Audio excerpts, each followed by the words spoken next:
আসসালামু আলাইকুম। আশা করি আপনাদের রমজান খুব ভালো যাচ্ছে।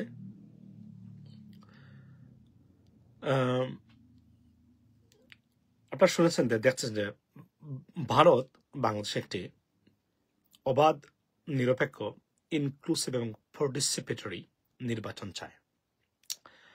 পররাষ্ট্র মন্ত্রণালয়ের মুখপাত্র যিনি জসওয়াল, উনি গতকালকে শুক্রবারে বলেছেন যে বাংলাদেশ একটি অংশগ্রহণমূলক ইনক্লুসিভ নির্বাচন চায়। এই ভদ্রলোক যখন আওয়ামী লীগ নির্বাচন করলো গত জানুয়ারিতে, বলার পরে উনি এটা পাশ কাটিয়ে গেছেন, এটা বাংলাদেশের ইন্টারনাল ম্যাটার। নাও বাংলাদেশের নির্বাচনিক ইন্টারনাল ম্যাটার বা affairs become their own internal affairs. Why? আমরা যখন we beg to India, help us to restore democracy. Let's help us to get our voting rights back. Exercise our democratic rights, constitutional rights of the people. You never listen to us, right? Now you're giving us lecture. You want participatory and inclusive election in Bangladesh, right? Why? Let me tell you why.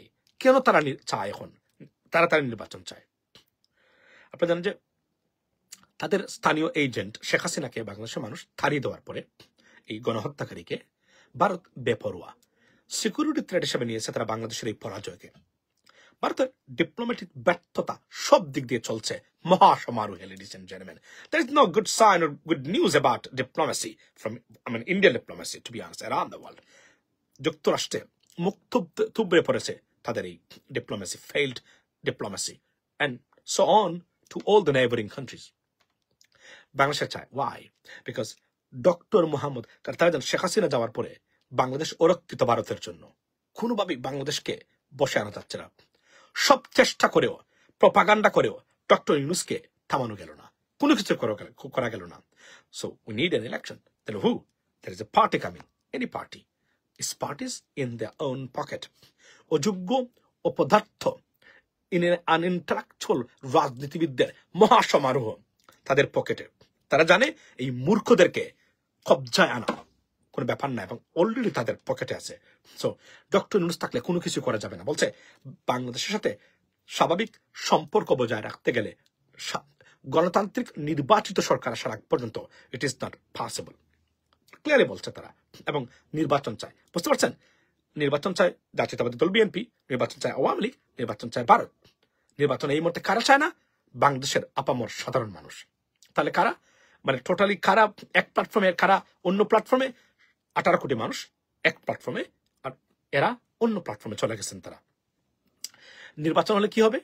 এবং তারা চায় আরেকটা, খুব short বা সংক্ষিপ্ত live এটা আমি বলে দিই আপনাদেরকে। মূলত নির্বাচনটা কেন? এই জন্যই কারণ স্টুডেন্টস পলিটিশিয়ান যারা আছে বর্তমানে, they are seriously anti Indian. They have got serious anti Indian psychology or sentiment. It cannot be removed from their mindset. So therefore, এদের সাথে কোনোভাবে সম্পর্ক হবে না। আর doctor Yunus government, they cannot be sold out or buy out to India by India, right? So therefore, তারা দেখলো কোনোভাবে বশ করা যাবে না। অনতি বিলম্বে ওই দুর্নীতিগ্রস্ত, অযোগ্য, অপদার্থ রাজনৈতিক ব্যবস্থা এবং রাজনীতিবিদদের আনতে হবে। তাহলে আমরা আবার বাংলাদেশকে কুক্ষিগত করতে পারবো, কবজা ধরে রাখতে পারবো। যদিও বিএনপির তারেক রহমান সাহেব যদি নেতৃত্ব থাকে, আমি এটা বলতে পারি নির্দ্বিধায়, শেখ হাসিনার মতো বাংলাদেশ কখনোই ভারতের পকেটে যাবে না, ফেটে যাবে না। It is impossible. I can bet on that. হ্যাঁ, আপনার যা চাই সেটাও না হতে পারে, কিন্তু এমন একটা সম্পর্ক থাকতে পারে যেখানে ভারত কোনোভাবেই বাংলাদেশের স্বার্থহানি করবে কমপ্লিটলি। এটা আমি মনে করি না যতক্ষণ পর্যন্ত, কারণ এই জাতীয়তাবাদী দলটার জন্ম হয়েছে ভারত বিদ্বেষী সেন্টিমেন্ট থাকে। এটা আমার একটা আশা, যেটা আমি মনে করি এখনো। আপনারা যাই বলেন না কেন, but there are some politicians in BNP, they already sold out to India, so it's going to be tough. I mean that's why they always leak all the information that very secret or very sensitive confidential information, which is in BNP. So they did in the past too. So ladies and gentlemen, Bharat lecture দিয়ে নির্বাচন চায়। আওয়ামী লীগের সময়ে ভোটবিহীন নির্বাচন হালাল ছিল, রাতের vote হালাল ছিল, এগুলা হারাম। এখন তারা মানে ইনক্লুসিভ চায়, অংশগ্রহণমূলক নির্বাচন চায়। Let me make it clear. How we will conduct our election, it is our internal affairs. Yes. So do not come here to give us a lecture, because we're not bound to listen to your bullshit lecture. We had enough with you. We'll fix our country. The people, you can buy out some politicians. I understand that it's already sold out to you, but the people of Bangladesh will not be sold out. It's not available or up in the market to buy, and we will protect everything possible.